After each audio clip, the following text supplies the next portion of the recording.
नमस्कार, मैं विश्व भारती रवि और आप देख रहे हैं हम करवा। आज हमारे साथ विशेष मेहमान जुड़ चुके हैं, उनसे हम कुछ विशेष बातचीत करने की कोशिश करेंगे। बंदामी भंते जी, भंते जी, आपके हाथों में माता सावित्री आई की बुक है। आज 10 मार्च है, ऐसा क्या विशेष है भंते जी, आपके हाथों में बुक भी है, बताएं ऑडियंस को। ये जो पुस्तक आप देख रहे हैं जी, सावित्रीबाई फुले, साहस, संघर्ष और समर्पण की प्रेरणा। आज के दिन माता सावित्रीबाई फुले हमारे बीच से चली गई थी और उनका जो त्याग और समर्पण है, अगर आप उसके बारे में जानेंगी तो आपको जानकर हैरानी होगी कि लगभग आज से 200 वर्ष पहले इस भारत देश में महिलाओं को किसी भी तरह का कोई अधिकार नहीं था। उन्हें घर से बाहर निकलने का अधिकार नहीं था। लड़कियों के ऊपर लांछन था कि उनके अगर वो शिक्षा लेंगी या घर से बाहर निकलेंगी तो उनके पति मर जाएंगे। छोटी छोटी बच्चियों को भी कोई अधिकार नहीं थे। तो माता सावित्रीबाई फुले जो भारत की प्रथम महिला शिक्षिका रही और जिन्होंने प्रयास किया कि भारत की लड़कियां भी पढ़ लिख जाएं और अपने आप को समझ जाएं। वैसे तो उनका जीवन काल है वो बड़ा ही अद्भुत है। थोड़े से समय में उनके जीवन काल के बारे में आपको नहीं बता सकते, लेकिन फिर भी आज 10 मार्च है। 10 मार्च को वो जब दुनिया से विदा हुई, उनका पूरा का पूरा जीवन संघर्षों से भरा हुआ है।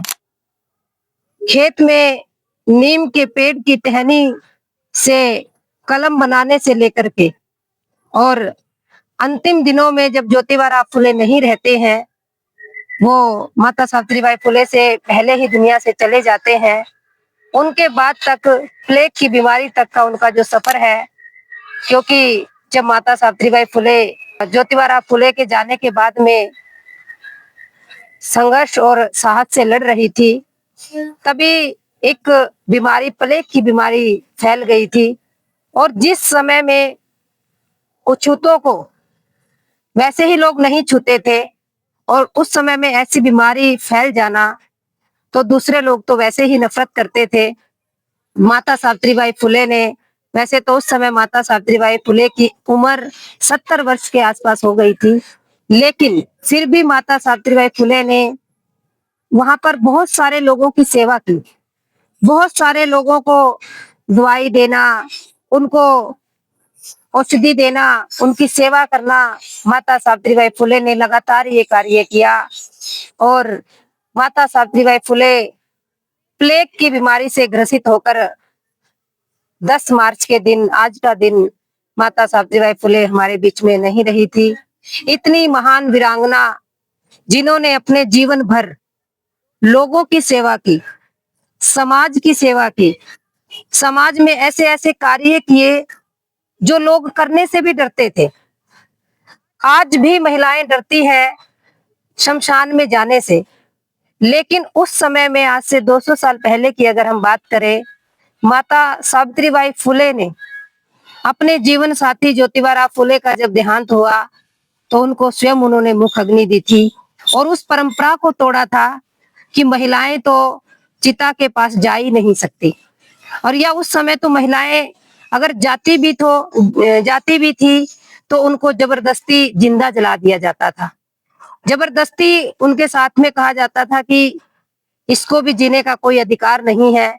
इसीलिए माता सावित्रीबाई फुले आज के दिन वैसे तो हमारे लिए दुख की ही बात है कि जो महान वीरांगना जिसने हम सब लोगों को अधिकार दिया, शिक्षा का अधिकार दिया, आज के दिन वो इस दुनिया में नहीं रही।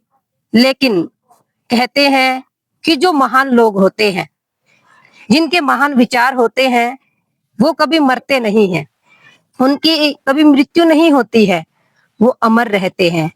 आज माता सावित्रीबाई फुले भले ही हमारे बीच में भौतिक रूप से नहीं है, लेकिन जब जब हम उनके विचार पढ़ते हैं, जब जब हम उनके बारे में जानते हैं, तो बहुत बड़ी प्रेरणा मिलती है और बहुत ही ऐसे लगता है कि जब माता सावित्रीबाई फुले उस जमाने में लोगों से लड़ सकती है, समाज से लड़ सकती है अपने हक अधिकारों के लिए, लड़कियों के हक अधिकारों के लिए, महिलाओं के हक अधिकारों के लिए, तो आज हमें तो बहुत सारी सुविधाएं मिली हुई है, आज हमें तो बहुत सारी फैसिलिटी मिली हुई है, तो हम भी लड़ सकते हैं। इसीलिए जो ये पुस्तक है परम श्रद्धेय भिक्खु डॉक्टर करुणाशिर राहुल जी ने इसमें लिखा है, और इसीलिए इसमें जो टाइटल दिया गया है मुझे बड़ा ही अच्छा लगता है जब मैं इस टाइटल को पढ़ती हूँ कि साहस, संघर्ष और समर्पण की प्रेरणा, सावित्रीबाई फुले। तो आपसे भी ये है कि आप भी इस पुस्तक को जब पढ़ेंगे तो आपको भी माता सावित्रीबाई फुले के बारे में जानने का अवसर मिलेगा, और आपको भी लगेगा कि जीवन किस तरह से जिया जाता है।